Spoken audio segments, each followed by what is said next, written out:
And there it is, an official Pokemon trailer lining up with the Coro Coro news that we received just a few days ago. So really not much else to say. Let's get into it, see what's same, see if there's anything new, and all kinds of fun stuff like that. No, I'm a little late with this one. Again, I slept in, I stayed up late, nothing really happened. The Pokemon Company, they're dropping their trailers at like 6 in the morning Pacific time, and that's like my magical moment where I'm sleeping. So I'm like, oh, it's too late for Japan news and too early to expect anything out of Pokemon. Looks like they've changed it. Now we get to learn about Photon Geyser. So that was something that was in the Coro Coro article, but there really wasn't much about. And then also a pair of new Z moves. So we have Solgaleo and Lunala's Z move as well. So we get to see how this one plays out. We also maybe get to learn about their effects and see what else happens. So we have Searing Sunrise Smash. That alliteration is going to trip me up many times throughout. Wow, that's actually amazing. That is pretty freaking cool looking, I will say. Look at that. And that, wow. This is cool. This is pretty awesome. Like, you throw them into an ultra wormhole and then just absolutely wreck their day. All right, now we can see Lunala's. Also, I guess it's a little bit like of Lunala's animation because it did open its mouth and stuff. Whoa. That was Menacing Moon's something. Wait, I wasn't paying. Maelstrom. I like the eye in this one. That's pretty dope. Alright, so what do we got? Same thing, flies in. How is Lunala going to chop up this Pokemon in the... Well, actually not Lunala, just... It's still on the Necrozma. I mean, that's still ridiculous. And then it kind of takes the Moongeist Beam approach. Oh, yeah, so it looks like a more modified version of their signature move, which is obvious. It's just done in the Ultra Dimension instead. So that's pretty cool. And then Powered Up Rotom. This is what I care about, guys. I don't care what you think, but this is what I care about. So, as you make friends, start calling you Roto R from now on. Okay. And gain new items using Roto Lotto. That seems interesting. Encounter power helps high-level Pokemon more often. We have a lot of... This is O-Powers, guys! So you befriend Rotom and you unlock O-Powers. And then Rotom has Z-Power too. And this is actually kind of interesting. Receive my Z-Powered Friendship Support, Zit, and then you can use Z-Move again. Hey, look at that. Alright, we got some fun stuff to talk about, and it's mostly just the Roto Lotto and stuff like that. Like, I think that that's actually a pretty cool feature. The RNG aspect could get a little frustrating, but depending on how much you can do it, like, there seems to be quite a few things that can be unlocked right there. I guess there's also different powers, you know, like, this is what I'm waiting for. Right here! Stealth, Encounter, Friendship, EXP Point, yes, we need that. Prize Money, Bargain, and Roto Hatch. So, oh, it's pretty much O-Powers. I think that's pretty cool. I think that O-Powers were actually something that everyone utilized a little bit at some point in Pokemon XY or Omega Ruby and Alpha Sapphire because they're just so useful. Like, even if you just didn't try to grind them up to level 3, like, I had EXP power for level 2 for a while, but for the most part, you pop that experience points, and that's going to make Hyper Training a lot more accessible, which is kind of neat, because right now, I'm still upset with Hyper Training and how it's kind of, like, wrecked Pokemon. I kind of went on my rant about how Pokemon Sun and Moon was, but I mean, at least now it's slightly easier if you can do that XP point power. Also, this seems like it's going to be really good if, like, you can actually get the multiple levels and, like, double the experience or do, like, 2.25 or, like, if you can get a lot of experience boost, then this means if you're doing my Beware method for the farming with the Aegislash, then that means, like, it shouldn't wear off during that battle because, like, that's how the time-based ones work for the O-Powers. So that means if you're stuck in a battle, in an SOS battle, you can just keep grinding that experience and you won't have to worry about any cooldowns or anything like that. We have Hatch. I don't see any kind of system, though, like, unless it's on the top screen, which would be kind of weird, where it's like, oh, you can only use so many in a time, because with the O-Powers, you had, like, your 10 little O points that you can spend however you needed to. So we have Hatch, Bargain, you know, that's going to be things on sale. Like, all of this is just quality of life niceness that I liked out of the O-Powers, and all you have to do is interact with Rotom Dex, which shouldn't be that hard of a thing. You know, you just do it throughout the story, every once in a while during, like, once a day or a couple times a day during the end game, whenever you're just kind of grinding up and stuff, then we get some good stuff. Encounter, Friendship, Stealth, and then also increasing the level. Helps you run into high-leveled wild Pokemon. I wonder if that means that the natural level of the Pokemon is going to be boosted. If so, more experience. If you can combo them, you do that into more experience, and then it's going to be good to go, and then it shows the bargain. And now we get into the Z-Move one. So, The Z move, people were saying like, oh, but Rotom's talking about how he has a, you know, receive my Z-powered friendship support. So people were like, oh yeah, Rotom in Pokemon Sun Moon, and he talks about how he was wondering if there's a Z move for him. I don't think this is kind of the same thing. I think they were trying to give him dialogue because, you know, there was literally a Z-powered form. She's gonna go and be a Pokemon trainer in Kanto now, you know, one of those things. But when it comes to this, yeah, look at that rainbow of hate. Now, it's a double battle. It's just Comfey left, so I guess you know, they used the Komodo Z move to nuke the other guy's thing, and then there's Arcanine just chilling there. I was hoping that there'd be different Pokemon. Yeah, Arcanine doesn't really change too much. Comfey, does it get a Z move? It's like if there was Komodo and then let's just say Mudsdale next instead of the Arcanine. It's like, wait, did Komodo just use its Z move and now Mudsdale gets to use it? We also don't have the information that matters. Can the same Pokemon use 2 Z moves? Because it says you can use Z-Power again, so I'm wondering if that means the same Pokemon can use Z moves, which is... that's scary, but it looks like it's not going to be competitive. So let's hop on over to the official Pokemon website, get all the...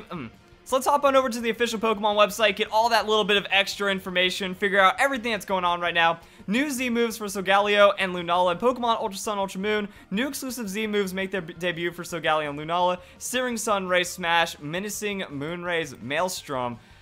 That's going to trip me up one day. There is one Pokemon that can learn Sunsteel Strike and Moongeist Beam, the moves needed to unleash those extremely powerful Z moves. Necrozma, that's right, Necrozma knows Sunsteel Strike or Moongeist Beam can unleash these moves as well. Even greater power still lurking within Necrozma, and then we'll see what lies within it. So this is actually something interesting that I didn't think about when I heard about the news from Coro Coro, is that these Z moves, they're not Pokemon exclusive, they're move exclusive. I'm wondering if that means if you hack in a Pokemon that knows, like, Sunsteel Strike, if the Z move will work on them. Because, like, this is something I was talking about with the top 10, like, Z moves that need to happen, or the Ultra Z power that needs to happen in Pokemon Ultra Sun, Ultra Moon. I was saying, like, what if there's just, like, a modification to a move? That way you can just kind of have that move get more buffed, or kind of an archetype of moves, instead of just kind of, like, make it, this Pokemon can only do this thing, and if the Pokemon's bad, this Z move is useless. I would like to just see something a bit more. Ignoring any effects of the target's ability, it'll be extremely powerful, and then also damages target while ignoring any effects. So pretty much okay, so here's another thing that's interesting about the new Z power moves, is that they seem to keep their original aspects of the move. Like, so we have Clanging Scales. Clanging Scales hits both opponents, and it still hits both opponents. With this, now we also see that ignoring the effects of the target's ability, but it still ignores, and it still does a lot of damage. I want to see more than just Lunala and Solgaleo, though. Like, I want to know how many Z moves there are, because if it's just Komodo for the exclusive Z power, and it gets +1 to everything, that's kind of not making Z power as cool as it was on debut, stuff like that. We have powered up Rotom Dex. Wow, there's actually a lot of information right there. Then we have Ride the Waves with Manty and Surf. So it looks like this is going to be the rest of it right here.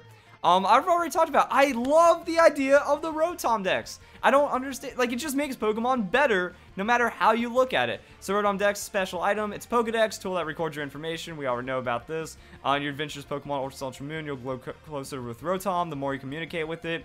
I think that's actually pretty nice, deepening your bonds with Rotom as you travel around the world, or oh, I was about to say world or Alola. No, it just says world of Alola. Introducing Rotolotto, feature that lets you get items from Rotom Dex as you get closer. Special items, Rotolotto come in different varieties, some with increasing experience points, prize money. So this is one I want to look at. I don't know what that symbol means. Roto EXP, wait, what? Are these just items? Okay, Rotom, you're kind of being a jerk if you're just sitting on the items and you're just spinning them out every once in a while. One of Rotom's powers increases experience points by a little. Wait. It says by 1. Does that mean, like, how often can you play the Rotolotto? Because now I'm wondering, like, because the O-Powers were very, very spammable. But, like, if you only have 1, does that mean you, like, is that the token? Like, is that what you win through the lotto, you activate it, and then it just adds it to Rotom Dex? Is this a key item? So, yeah, it says Rotom Power. So, is this, like, its own pouch? Now we have, like, a Roto Power pouch. Actually, I think we see that in the trailer. That, right here, there's a different pouch for Rotom Powers. Now, I'm really hoping that this 1X doesn't mean that you only get to use it once and you have to win it again in the lotto. I'm doubting that, but I saw that and it freaked me out for a second. It might just be like a key item, like you only have 1 bike, but you use it infinitely and stuff like that. So yeah, it tells you which one you have. I'm still trying to figure out the symbols. And then prize money points and counter stealth. We saw that one in the trailer. And then I'll be at your service. Pokemon now receive extra experience points. Okay. Wait a second. Also, is it permanent maybe?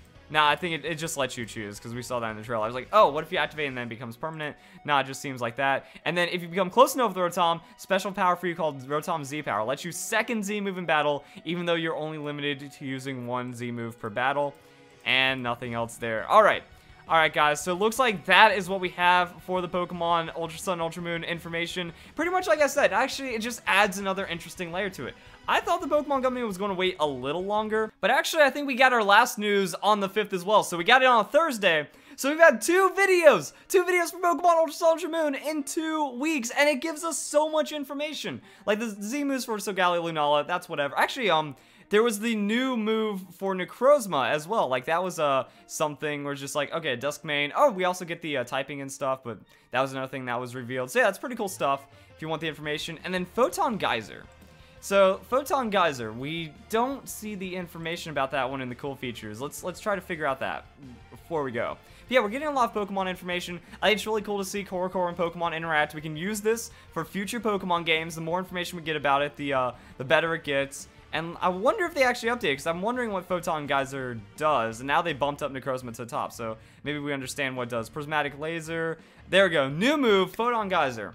Photon Geyser, Psychic-type move that only Necrozma can learn. This engulfs the target in a Pillar of Light. Necrozma can learn this move when it's Duskmane or Dawn Wings form as well. Compares users' attack and special attack stats.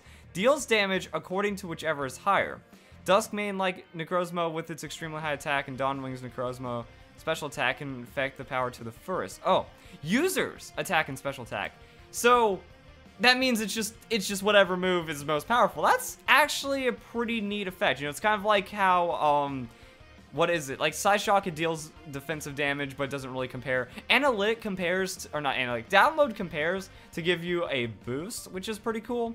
And it's to kind of explain the opponent's weaknesses. Foul play, it deals damage based off the physical attack. So I like that. I like moves that are a bit more dynamic, and it does work because it means I have Solgaleo, well, Solgaleo physical attacker, Lunala special attacker. Regardless of the form, it can use this new signature move, which is still pretty cool. So yeah, I really like all the information. I really like the news that we're getting. If we compare it to Pokemon Sun and Moon, people were more hyped about Pokemon Sun and Moon. Even if we were getting, like, you know, 2-3 videos a month, people were getting hype over, like, little videos and stuff. Like, oh man, Alolan Grimer. Oh man, we have a Z move for Munchlax. But hey, look at that Alolan Rattata over there. He's got a cool little mustache. And people were freaking out over that stuff much more than what we're seeing right now. Even though, like, the new story, guys, how are people not, like, insanely hyped for the new story? Like, that just seems like enough to make this an entirely new Pokemon game, let alone just, like, a remake of Pokemon Sun and Moon, or yeah, Pokemon Sun and Moon stuff. We're getting a lot of really cool stuff. So this wasn't like the best trailer, but I think it's still awesome. Like, we have Rotom features, we have O-Powers making a return. People were enjoying that for X and Y, and even when they got re-announced for Pokemon Omega Green Alpha Sapphire, so I'm thinking that there's just more features, more to do. There we go. So guys, enjoy the video. Hope you all have a nice day. Thank you very much for watching.